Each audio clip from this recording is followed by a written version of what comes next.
Hey, did I ever tell you about Oliver, my buddy who's big on gaming, introduced me to this wild concept of virtual reality art?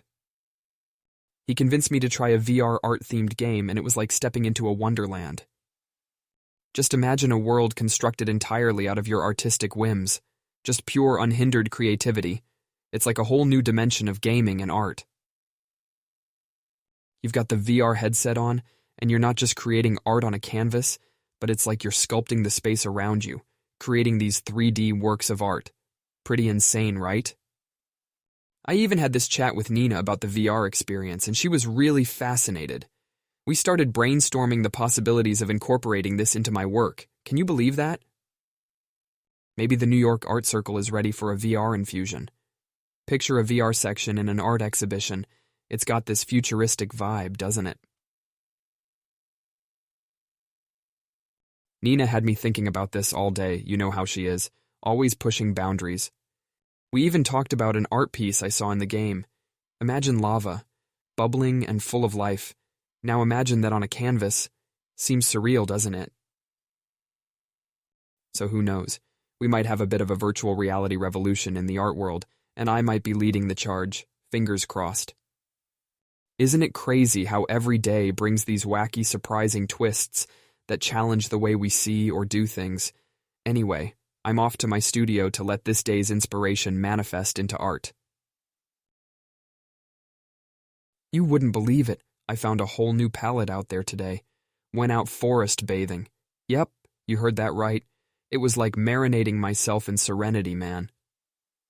Nature's endless tranquility can be a treasure trove for creative inspiration, you know. Nina and I were chatting after it. Turns out she's done it. Enriched her immeasurable love for everything earnest and green. She mentioned, and I agree, how most of the artists, Cézanne, Monet, even Van Gogh for that matter, found solace and creativity amidst nature's unelicited display. But me? Didn't just go out into the fields. Nah, I went green, river deep and mountain high, my man. Leaves and grass, dirt and rain. They're not just colors anymore. They are feelings now. The babbling brook isn't just water hitting stones. It's a lullaby. The rustling leaves aren't an autocorrect for just muffled whispers. They're narrating a story. It's incredible how the stoic resonance of the hushed wind can prompt an inward voyage, instigating one to reflect, isolate the noise. Now I see the greens, the earthy browns in a different angle. Each tint is a sentiment, a sensation that evokes tranquility. Did you know there's a word for the smell of the earth after rain? It's called petrichor. Can you imagine?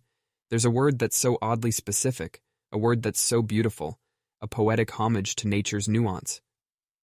Speaking of nuances, Nina mentioned this upcoming artist, Melanie Fuentes, you might want to check out.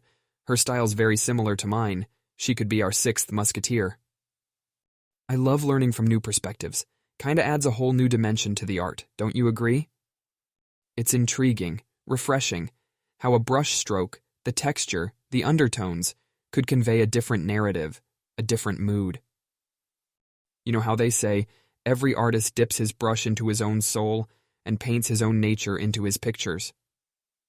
I want to paint this feeling, this quiet, this silence bustling with sound, the hues and shades whispering eloquent sonnets. Guess that's going to be my new challenge. To capture silence, not in a photograph, but on a canvas, without an iota of sound, only profuse colors sashaying their charm. Felt like following in the footsteps of the Impressionists today, capturing the sheer essence of nature and the effects of light. Maybe I'll translate into my work the guided peace I found today, the raw whispers of the leaves and uncut serenity that the woodland offers. Now that I've tranquilized myself enough for today, it's time to go back to my field and pick up that brush again. Already can feel the colors swirling in my head, eager to bleed on the canvas. Let's cause a little chaos in this order, shall we? You take care, buddy. Let's catch up soon. I need to get back to work. You know how we always push the boundaries in our group, right? Well, today was just one of those days. I got together with Jane, and we decided to experiment with augmented reality in art. Yeah, you heard me. We used AR to create an immersive art experience. Kind of like entering a parallel universe where every step you take unravels a new perception of the artwork. It isn't just viewing art anymore, it's experiencing the vibe, the emotions, the drama it emanates. Imagine this, standing in front of a physical piece of art, putting on an AR headset, and suddenly the artwork comes alive, adds another surreal layer, just like that. It's like adding a whole new dimension to the art piece. Fresh, isn't it? Feels like you can touch the soul of the artwork, so to speak. Now art isn't just a frozen moment in time, it's dynamically interactive. Chatting with Nina about this earlier, and she was as thrilled as I was. Actually, she kind of ignited a light bulb moment. How about using AR in art education? Can you imagine a virtual art class where Michelangelo's David isn't just a 2D picture, but a 3D experience, which you can walk around, observe from every angle, every nook and corner? An online art school of sorts. Jane and I are seriously considering this. And Nina being Nina, she pushed the idea further, said it's like democratizing art education worldwide. Hadn't really thought of it that way, but she does have a point, don't you think? I'm working on a piece inspired by that forest bathing experience I told you about.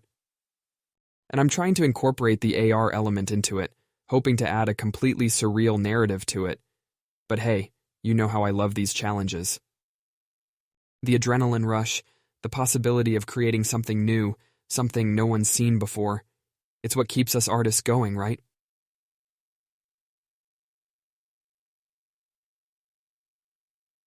Eager to share this piece with you once it's ready. Feels like a blend of nature and tech. Have a feeling that you're going to love it. Anyway, there's this sudden surge of colors and ideas in my head that I've got to put down on the canvas. Creativity, once unleashed, needs to be given a playground, right? And we artists, we paint that playground. On that note, need to get going and continue this journey of exploring the blend of tradition with innovation, where the past meets the future. Gotta get back to work, buddy. I'll catch you later.